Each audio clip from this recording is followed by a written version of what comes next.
ഇനിയും പിടിവാശി കാണിച്ചിട്ട് എന്നാത്തിനാ? ചത്ത് ചെല്ലുമ്പോ എന്റെ കണക്കിൽ പറയാൻ എന്നതിലും നല്ല കാര്യങ്ങൾ വേണമെന്ന് ഒരു മോഹം. അനുഭവങ്ങൾ വരുമ്പോഴല്ലേ മനുഷ്യർ പഠിക്കൂ. ഈ പാഠം ഞാൻ നേരത്തെ പഠിച്ചിരുന്നെങ്കിൽ നിനക്കും ഈ ഗതി വരില്ലായിരുന്നു സുസമോ. പൂക്കാടൻ കാല് പിടിച്ച് മാപ്പ് പറയേണ്ടവരുടെ കൂട്ടത്തിൽ നീയുണ്ട്. എന്താ അപ്പച്ച ഇത്? ഇങ്ങനെയൊന്നും പറഞ്ഞ് എന്നെ സങ്കടപ്പെടുത്തല്ലേ. അപ്പച്ചൻ വന്ന് കിടക്ക്. രാവിലെ വിളിക്കണം. സണ്ണി വരാന്ന് പറഞ്ഞിട്ടുണ്ട്. നേരത്തെ ആശുപത്രി പോണം. ഞാൻ വിളിക്കാം. എന്നാ നീ പോയി വല്ലതും കഴിക്കേ, ഞാൻ കിടന്നോളാം.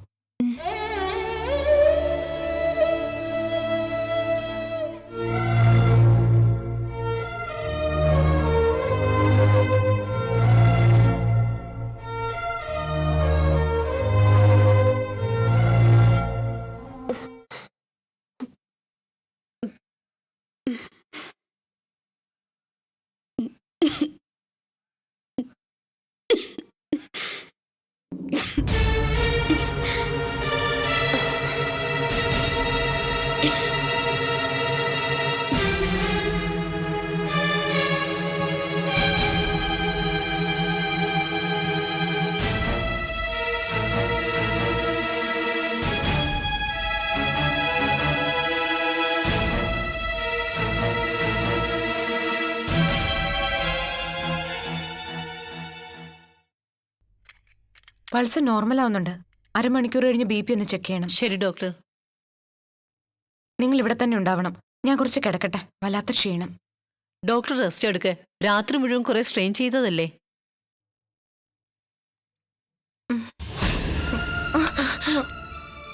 എന്തു പറ്റി ഡോക്ടർ? നത്തിങ്. കാലൊന്ന് സ്ലിപ്പായതാ. കുഴപ്പമില്ല. ഓക്കെ.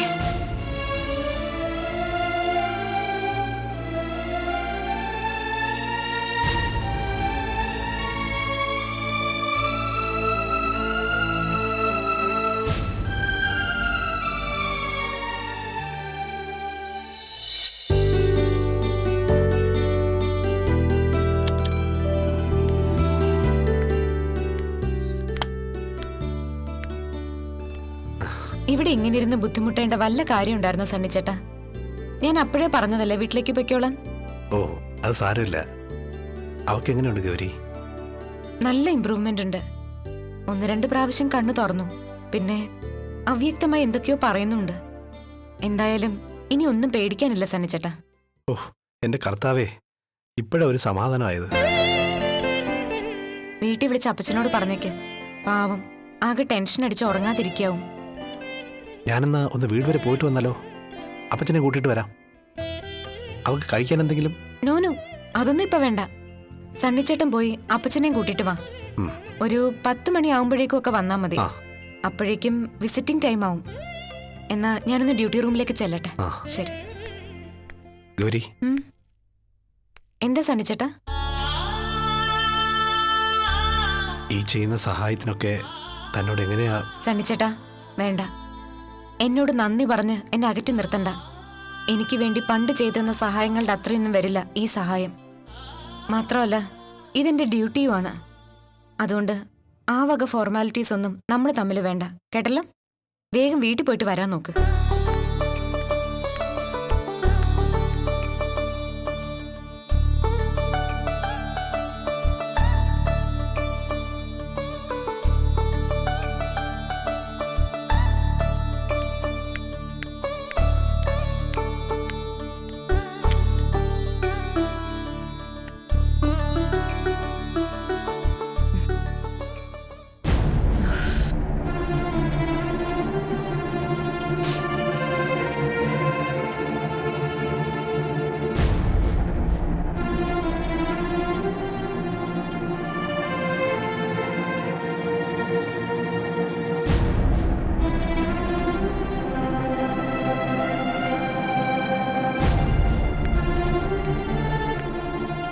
ഡോക്ടർ, ഈ കോഫി കഴിക്കൂ. Thank you. ഡോക്ടർ എന്തിനാ എത്ര സ്ട്രെയിൻ ചെയ്യുന്നേ? ആ കുട്ടിയെ കൊണ്ടുവന്നപ്പോ മുതൽ അതിന്റെ കൂടെ തന്നെ ആയിരുന്നല്ലോ. പോരാത്തതിന് ഉറക്കമൊഴിച്ചുള്ള കാത്തിരിപ്പും. നമുക്കറിയാവുന്നവരാവുമ്പോ കൂടെ നിൽക്കണ്ടേ ലക്ഷ്മി? എന്നു വെച്ച് ഇത്ര കണ്ട് വേണമായിരുന്നോ? ഡോക്ടർ എന്നാ വീട്ടിലേക്ക് പൊയ്ക്കോ. വൈകിട്ട് വന്നാ മതിയല്ലോ. പോയി നന്നായിട്ടൊന്ന് റെസ്റ്റ് എടുക്ക്. നല്ല ക്ഷീണമുണ്ട്. സാരമില്ല, ഞാൻ വീട്ടിലേക്ക് പോകുന്നില്ല. ഗസ്റ്റ് റൂമിൽ പോയി ഫ്രഷ് ആയിക്കോളാം. സയനയുടെ അടുത്ത് ആളുണ്ടാവണം എപ്പോഴും. അതൊക്കെ ഞാൻ നോക്കിക്കോളാം. മാത്രമല്ല, ദേവൻ ഡോക്ടറും ശില്പമേടൊക്കെ ഇപ്പൊ എത്തില്ലേ? ശില്പമേടത്തിന്റെ ഫ്രണ്ടാണെന്നല്ലേ പറഞ്ഞത്? പകല് മേട അറ്റൻഡ് ചെയ്യട്ടെ. ഡോക്ടർ എന്തിനാ മെനക്കെടുന്നത്? ഏയ്, അതൊന്നും ശരിയാവില്ല. ഞാൻ തന്നെ നിന്നോളാം. പേഷ്യന്റിന്റെ അപ്പച്ചനും ബ്രദറും ഒക്കെ എനിക്ക് അത്രയ്ക്ക് വേണ്ടപ്പെട്ടവരാ. ഞാനൊന്ന് ഫ്രഷ് ആയിട്ട് ഉടനെ ഇറങ്ങും. ഒരു മണിക്കൂർ മാക്സിമം. ശരി ലക്ഷ്മി, കുമാരേട്ടനെ പറഞ്ഞു വിട്ട് ദാ ഈ മെഡിസിൻ ഒന്ന് വാങ്ങിപ്പിക്കണം. മെഡിക്കൽസിലുണ്ടാവില്ലേ? ഞാനിപ്പോ വാങ്ങാം. ഇവിടെ ഉണ്ടാവില്ല, പുറത്തുനിന്ന് വാങ്ങിക്കണം. ഇതാർക്കാ ഡോക്ടർ? ആ പേഷ്യന്റിനാണോ? അല്ല, ഇയാളതൊന്ന് വാങ്ങിപ്പിക്ക്. ഞാൻ പോയിട്ട് ഉടനെ വരാം. ശരി.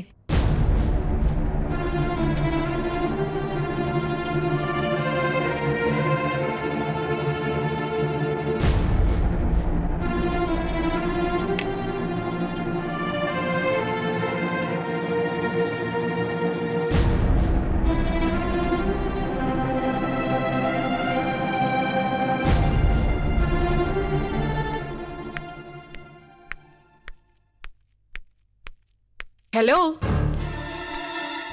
Good morning doctor. Good morning. എങ്ങനെയുണ്ട് പേഷ്യന്റിന്? ഡോക്ടർ ഊണും ഉറക്കം ഉപേക്ഷിച്ച് രാത്രി മുഴുവൻ അവൾക്ക് കാവലായിരുന്നു തോന്നല്ലോ. അത് അത്ര വലിയ കാര്യമാണോ ഡോക്ടർ? അത് നമ്മുടെ പ്രൊഫഷന്റെ ഭാഗമല്ലേ? പിന്നെ വിശേഷിച്ചും പേഷ്യന്റ് ആജന്മ ശത്രുവാകുമ്പോ പരിചരണം ഗംഭീരാകണല്ലോ. എന്നാലല്ലേ എല്ലാവരുടെയും കൈയടി നേടാൻ പറ്റൂ. ഡോക്ടർ ഗൗരിയുടെ ആതുര സേവനത്തിന്റെ മഹാത്മ്യം നാട് മുഴുവൻ അങ്ങ് ഒഴുകി പരക്കണ്ടേ? കൊള്ളാം, കാഞ്ഞ ബുദ്ധിയാ നിനക്ക്. ശില്പ, പ്ലീസ്, ഞാൻ നിങ്ങളുടെ ഒരു കാര്യത്തിലും ഇടപെടാൻ വരുന്നില്ലല്ലോ. പിന്നെ എന്തിനാ എന്നെ ഒരു ശത്രുവിനെ പോലെ കാണുന്നത്? ശത്രുവിനെ പോലെയല്ല, ശത്രു തന്നെയാ നീ. അതിനി എന്നും അങ്ങനെ തന്നെ ആയിരിക്കുകയും ചെയ്യും. ചീപ്പ് പബ്ലിസിറ്റിക്ക് വേണ്ടി നീ കളിക്കുന്ന ഈ കളിയൊക്കെ അധികം വൈകാതെ തന്നെ ഞാൻ നിർത്തി തരുന്നുണ്ട്. ചീപ്പ് പബ്ലിസിറ്റിക്ക് വേണ്ടി ഇന്ന് വരെ പ്രൊഫഷനെ ദുരുപയോഗം ചെയ്യേണ്ട ഗതികേടൊന്നും എനിക്ക് വന്നിട്ടില്ല. വരികയില്ല. ഒരു സാധാ നേഴ്സ് അറ്റൻഡ് ചെയ്യേണ്ട ഒരു കേസ് നീ തന്നെ ഇത്ര കഷ്ടപ്പെട്ട് ഏറ്റെടുത്തത് പബ്ലിസിറ്റിക്ക് വേണ്ടി അല്ലെങ്കിൽ പിന്നെ എന്തിനു വേണ്ടിയാടി? ഉറക്കമൊഴിച്ച് കാവലിരിക്കാൻ സൈന നിന്റെ അമ്മാവിന്റെ മോളൊന്നും അല്ലല്ലോ.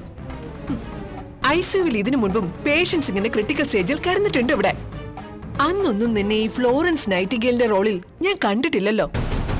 ശില്പ, ഒരു തർക്കത്തിന് ഞാനില്ല. സൈനയ്ക്ക് കൂട്ടിരിക്കേണ്ടത് എന്റെ ആവശ്യമായിരുന്നു. അതിന് ഇത്രയ്ക്കൊക്കെ വ്യാഖ്യാനം നൽകണമെന്നാണ് ശില്പയ്ക്ക് തോന്നുന്നതെങ്കിൽ ആയിക്കോളൂ. എനിക്ക് വിരോധമൊന്നുമില്ല. Just leave me.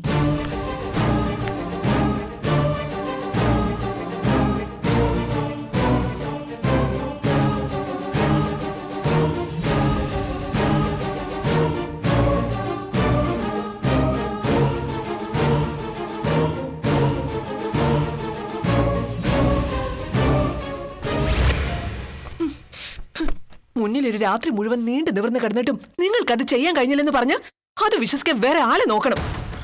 പറഞ്ഞത് ചെയ്യാൻ പറ്റില്ലെങ്കിൽ അത് നേരത്തെ അറിയിക്കണമായിരുന്നു. മേഡം എന്നോട് ഇങ്ങനെ ചൂടാകേണ്ട ഒരു കാര്യമില്ല. ഇന്നലെ രാത്രി പല പ്രാവശ്യം ഞാൻ അതിന് ശ്രമിച്ചതാ. അത് എത്രമാത്രം റിസ്ക് എടുത്തിട്ടാണെന്ന് അറിയോ? പിന്നെ റിസ്ക് എടുത്തതിന്റെ കൂടെ അറിയാനുണ്ടല്ലോ. അവൾ ഇപ്പോഴും നല്ല സുഖമായിട്ട് കിടക്കുന്നുണ്ടല്ലോ അവിടെ. നിങ്ങൾ ഇത് ആരോടാ പറയുന്നേ? പറഞ്ഞാ മാഡം വിശ്വസിക്കില്ല. 3 പ്രാവശ്യം എല്ലാവരുടെയും കണ്ണുവെട്ടിച്ച് ഞാൻ ICUവിലേക്ക് ചെന്നതാ. ഒരു പ്രാവശ്യം ഞാൻ ICUവിൽ കേറിയതാ. പിന്നെന്താ ഏറ്റ ജോലി ചെയ്യാഞ്ഞത്? അതിനാ ഗൗരി ഡോക്ടർ ആ കൊച്ചിന്റെ അടുത്തൊന്ന് മാറിയിട്ട് വേണ്ടേ?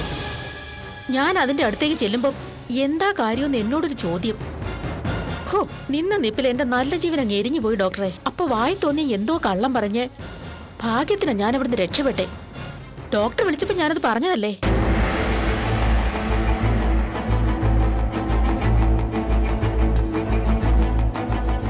പിന്നെ കുറെ കഴിഞ്ഞ് അവര് പോയി കാണുമെന്നോർത്ത് ഞാൻ ചെന്നു.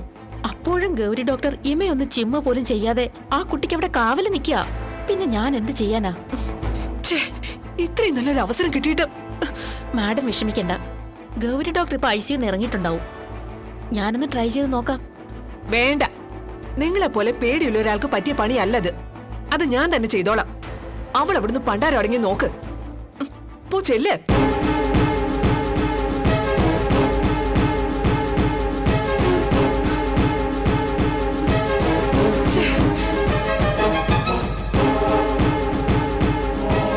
സാർ, പേഷ്യന്റിന് കഴിക്കാൻ എന്തെങ്കിലും? ശരി.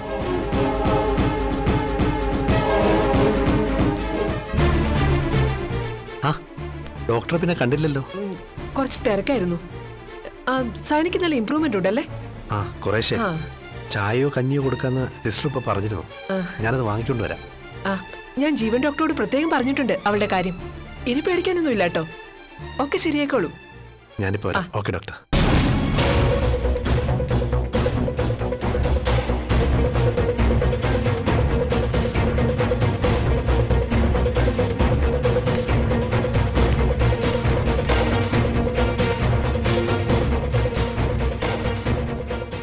സുഷ്മ ഇവിടെ നിൽക്കണം. ആര് വന്നാലും കടത്തിവിടണ്ട, കേട്ടല്ലോ?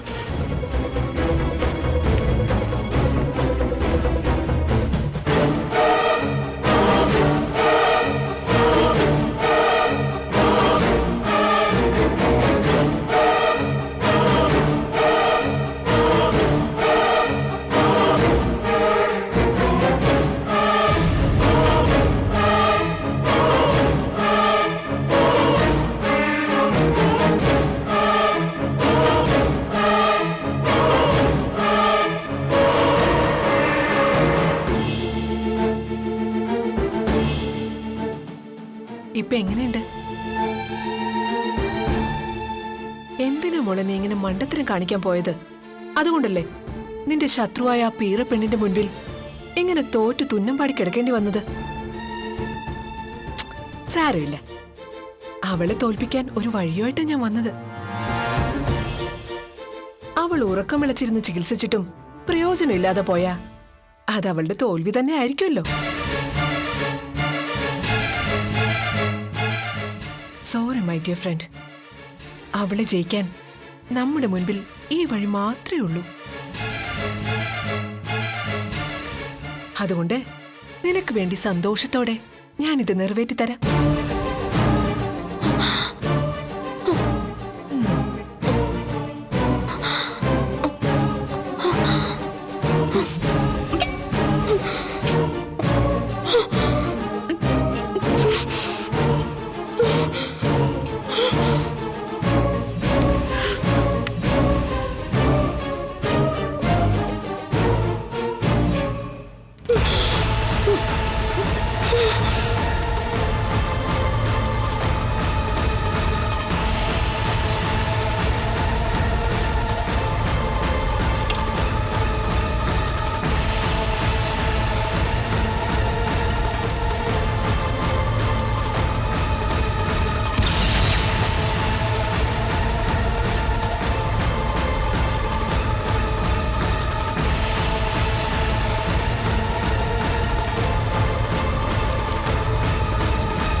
നിങ്ങളെന്താ ഇവിടെ? ഡോക്ടർ, അത് ഞാൻ വെറുതെ. വെറുതെയാ? എന്തിനാ വെറുതെ ഇവിടെ നിൽക്കുന്നത്? നിങ്ങൾക്ക് ഇവിടെയാണോ ഡ്യൂട്ടി? ആണോന്ന്? എന്താ മറുപടി ഇല്ലേ?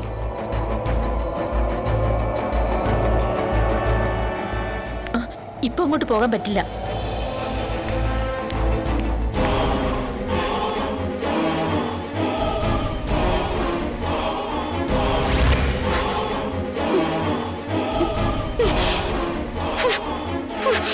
ശിൽപ, നോ!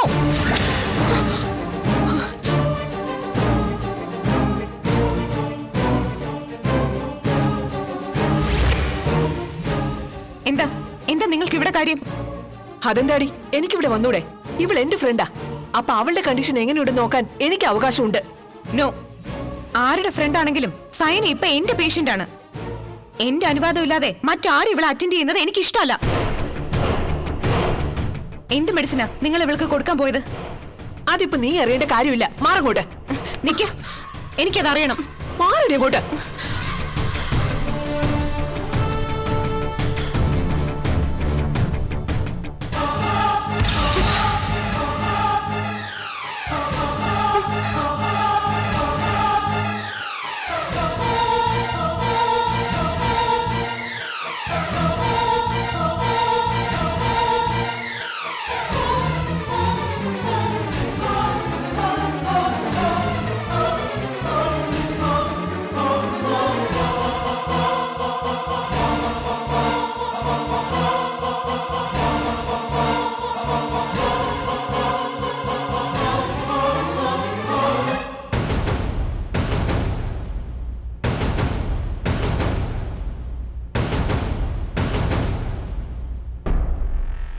You bitch!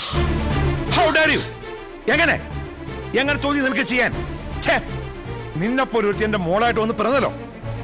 ഇപ്പോ ഈ നിമിഷം അവസാനിച്ചു. ദയ മെഡിക്കൽ സെന്ററിൽ ഡോക്ടർ ശില്പയുടെ സേവനം. കൂടും കുടുക്കേക്കെടുത്ത് ഇറങ്ങിക്കോളാം ഇവിടുന്ന്. ഇവിടുന്ന് മാത്രമല്ല, എന്റെ വീട്ടിൽ നിന്നും. ഇനി ഇങ്ങനെ ഒരു ഭാര്യ മോളും എനിക്ക് ആവശ്യമില്ല. പക്ഷേ അതുകൊണ്ടൊന്നും രക്ഷപ്പെട്ടൊന്നും കരുതണ്ട. I won't spare you. നീ കാണിച്ച നെറികേട് അറിയിക്കേണ്ടവരെ അറിയിക്കേണ്ട മാതിരി ഞാൻ അറിയിക്കും. With solid evidence. അക്കാര്യത്തിൽ എന്റെ ഭാഗത്ത് നിന്ന് ഒരു ഔദാര്യം നീ പ്രതീക്ഷിക്കണ്ട. കൈയോടെ നിന്നെ പോലീസിൽ ഏൽപ്പിക്കാൻ പോവാണ് ഞാൻ. എല്ലാവരും അറിയട്ടെ, ഡോക്ടർ ദേവപാലിന്റെ മോളുടെ മിടുക്ക്. എന്നാലും നീ നിന്റെ അമ്മയൊക്കെ പഠിക്കൂ. No sir. What is this? ഒരു തവണത്തേക്ക് ശില്പയ്ക്ക് മാപ്പ് കൊടുക്കണം. No. ഈ കാര്യം തന്റെ അഭിപ്രായം ഞാൻ ചോദിച്ചില്ല. സ്വന്തം കൂട്ടുകാരിയാന്ന് പോലും നോക്കാതെ നിന്നെ തോൽപ്പിക്കാൻ വേണ്ടി ഒരു ജീവൻ ഇല്ലാതാക്കാൻ ശ്രമിച്ചോടാ. ആ തെറ്റിന്റെ ശിക്ഷ ഇവിടെ അനുഭവിച്ചേ പറ്റൂ. പ്ലീസ് സർ, ഞാനൊന്ന് പറഞ്ഞോട്ടെ. ഛേ. ശില്പയ്ക്ക് അവള് ചെയ്ത തെറ്റിന്റെ ഗൗരവം മനസ്സിലാവണമെന്നേ എനിക്കുള്ളൂ. പിന്നെ ഇനി ഒരിക്കലും ഈ തെറ്റ് ആവർത്തിക്കില്ല എന്നുള്ള ഉറപ്പും. പക്ഷെ എനിക്കത് പോരെങ്കിലോ? ചെയ്യാൻ ശ്രമിച്ച തെറ്റിന്റെ ആഴവും വ്യാപ്തിയും ഉപദേശിച്ച് മനസ്സിലാക്കാൻ പറ്റിയ സില്ലി കേസൊന്നുമല്ല ഇത്. ഒരു ജീവനോളം വലുതായിട്ട് ഒന്നുമില്ലെന്ന് പ്രതിജ്ഞ എടുത്തിട്ടല്ലോ ഇവിടെ സ്റ്റെത്ത് കയ്യിലെടുത്തത്. എന്നിട്ടല്ലേ ഇവിടെ തലതെറിച്ച് പണിക്കൊരുക്കിയത്? താനിത് കണ്ടില്ലായിരുന്നെങ്കിൽ എന്തായിരിക്കും അവസ്ഥ?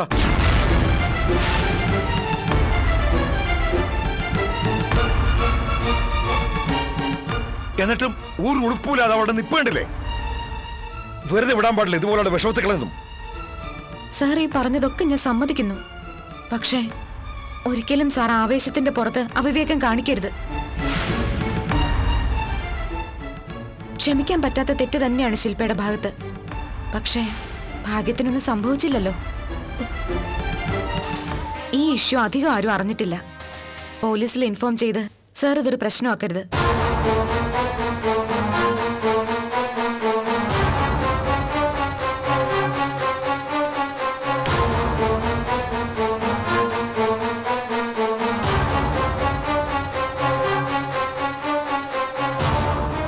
ദയ മെഡിക്കൽ സെന്ററിന്റെ MD മാത്രമല്ല സാർ, ശില്പയുടെ ഡാഡിയും കൂടിയാ. പെട്ടെന്നുള്ള ദേഷ്യത്തില് സാർ എന്തേലും ചെയ്തു പോയാ അത് ബാധിക്കുന്നത് ശില്പയുടെ ഫ്യൂച്ചറിനെ കൂടിയായിരിക്കും. ഓ, എന്തിനാ ഇവിടെ പോലുള്ളവർക്കൊരു ഭാവി? കേട്ടോടി, ഒരുത്തിയെ കൊന്നിട്ടാണെങ്കിൽ പോലും ഇവളെ ജയിക്കാൻ ഒരുമ്പിട്ടിറങ്ങിയ നിന്നെ രക്ഷിക്കാനാ ഇവളിപ്പോഴും ശ്രമിക്കുന്നത്. എന്ത് പകരം കൊടുത്തിട്ടാടി നിനക്ക് ഈ പാവത്തിൽ നിന്നൊക്കെ മോചനം കിട്ടുക? പോയിക്കറങ്ങി. മേലിൽ ഒരു ഡോക്ടർ പദവിയിൽ നിന്നെ ഹോസ്പിറ്റലിൽ കണ്ടുപോരുത്. ഇവിടെ നിന്നല്ല ഒരിടത്തും. അതിനുള്ള വഴിയൊക്കെ ഞാൻ ചെയ്തോളാം. Get lost you. ഇറങ്ങി പോടി. പോവാൻ.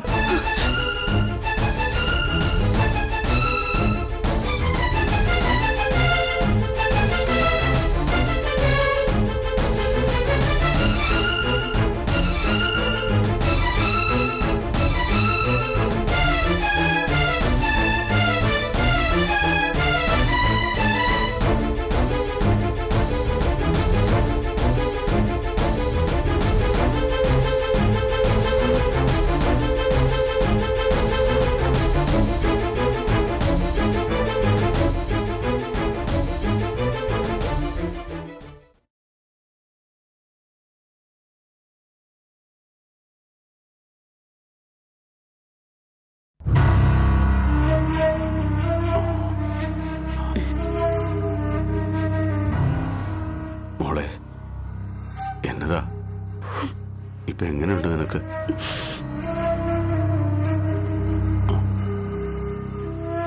എന്നതാ നീ പാപ്പിച്ചാനോട് മിണ്ടുകയല്ലെന്ന് വാശിയിലാണോ? എന്നാലും നീ എന്നെ ഇങ്ങനെ അങ്ങോട്ട് തോപ്പിക്കാൻ നോക്കണ്ടായിരുന്നു മോളെ. അതിനു വേണ്ടി എന്നാ തെറ്റാടിയ പാപ്പിച്ചായ നിന്നോട് ചെയ്തത്? ഇക്കണ്ട കാലം അത്രയും ശരിയും ശരികേടും നോക്കാതെ നിനക്ക് വേണ്ടി ജീവിച്ചവനാ ഞാൻ. എന്നിട്ടും നിനക്കെന്നോട് കർത്താവിന്റെ കണക്കിന് ഇങ്ങനെയൊക്കെ ആവും ഞാൻ പിഴയൊടുക്കേണ്ടി വരുന്നത്.